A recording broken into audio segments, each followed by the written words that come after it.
Okay, so while our enchiladas are in the oven, now's a good time to make all of our garnishes that we're going to put on top of our enchiladas.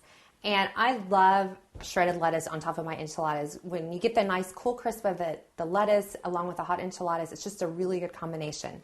So the first thing that I'm going to do is I'm going to remove the base of the iceberg lettuce. And this is really easy to do. Some people don't like doing this, but I do this all the time and it just works very well for me. So what I'm going to do is I'm just going to bang this little base on the cutting board so I can loosen it. I'll be able to pull the whole thing out. So it's just going to be like this.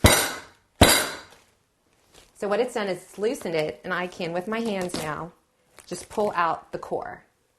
And obviously this is not edible, so don't use that. And now I can work with my entire head very easily. And for this dish, we don't need very much because it is just a garnish. So I'm going to do about a quarter or so of our iceberg lettuce. So I've got a quarter here. And incidentally, if you're going to make a wedge salad, you're perfect. You're ready to go. You just need the blue cheese dressing. And I'm just going to make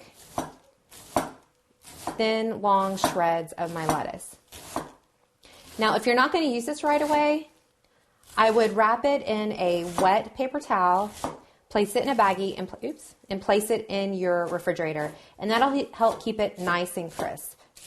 There's nothing worse than soggy lettuce.